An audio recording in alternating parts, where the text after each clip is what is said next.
এমনকি গাছও আল্লাহকে সিজদা দেয়, আল্লাহ প্রশংসা করে।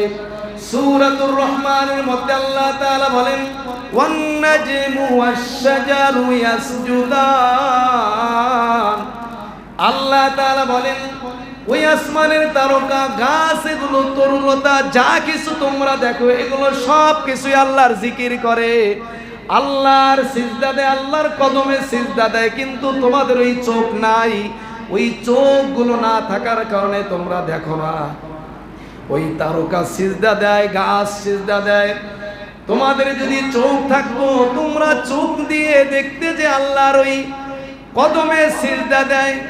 আল্লাহ তাআলা বলে বান্দা, আমার নৈকট্য অর্জন করতে হলে, আমার ভালোবাসা পাইতে হলে একটা কাজ বেশি বেশি করতে হবে, সেটা হলো আল্লাহর কদমে সিজদা দেওয়া।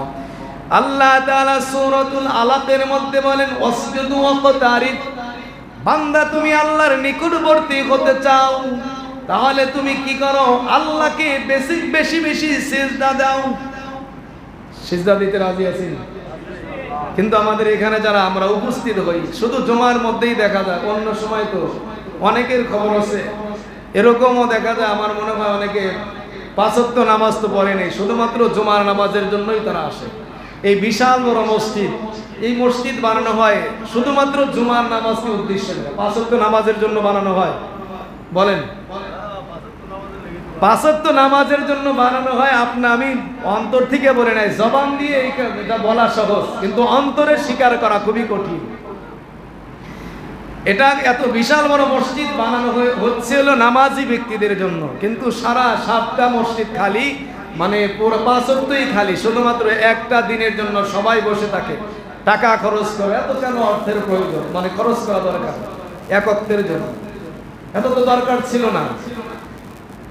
তারপরও একটা সিস্টেম আল্লাহ তাআলা, যে মসজিদ বড় হচ্ছে। আগের দিনের মানুষ যেই মসজিদে নামাজ পড়তো সেই মসজিদ ছিল কিন্তু কাঁচা, তাদের ঈমান ছিল পাকা। আর এখনকার মানুষ, তাদের মসজিদগুলো হলো পাকা, অন্তরগুলো কাঁচা। আর পাকা অন্তর, পাকা হচ্ছে দুনিয়ার প্রতি, আর আখিরাতের প্রতি অন্তর হচ্ছে কাঁচা। তাহলে আল্লাহর ভালোবাসা পেতে হলে বেশি বেশি কি করতে হবে? সিজদা দিতে হবে।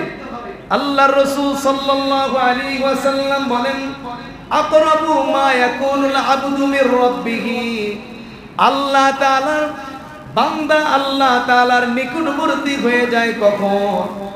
যখন বিকাসরাতিস সুজুদ, যখন বেশি বেশি বান্দা কি করবে? সিজদা দিবে। ফাকসারুদ দুআ, এবং বেশি বেশি আল্লাহ তাআলার কাছে প্রার্থনা করবে, বেশি বেশি সিজদা দেওয়ার কারণে। এবং আল্লাহ তাআলার কাছে বেশি বেশি প্রার্থনা করার কারণে আল্লাহ তাআলা বান্দাকে, আল্লাহ তাআলার বেশি বেশি সিজদা দেওয়ার কারণে এবং বেশি বেশি দোয়া করার কারণে বান্দা আল্লাহ তাআলার সবচেয়ে বেশি কাছাকাছি হয়ে যায়। তাহলে আমরা দোয়ার সময় কার্পণ্য করি, আমাদের সময় হয় না কখন দোয়া করব। আল্লাহর নবী বলেন যেই ব্যক্তি বেশি বেশি দোয়া করবে, নিজের গুনার কথা স্মরণ করে, আল্লাহ আমি তো গুনাহ করেছি, আমি তো অপরাধ করেছি, অপরাধগুলো তুমি ছাড়া কেউ জানে না, পৃথিবীর কোনো মানুষ জানে না, তুমি জানো। আমি যেই জুলুমগুলো করেছি, যেই পাপগুলো করেছি, এগুলো পৃথিবীর কেউ জানে না, তুমি জানো। পৃথিবীর মানুষ যদি জানতো তাহলে পৃথিবীর মানুষ আমাকে এখানে থাকতে দিত না, আমার এলাকা থেকে, আমার গ্রামের মানুষগুলো আমাকে বের করে দিত। আমার ঘরের মানুষগুলো যদি জানতো তাহলে ঘর থেকে বের করে দিত। বান্দা বিপদের মধ্যে পড়ে আল্লাহকে ডাকে,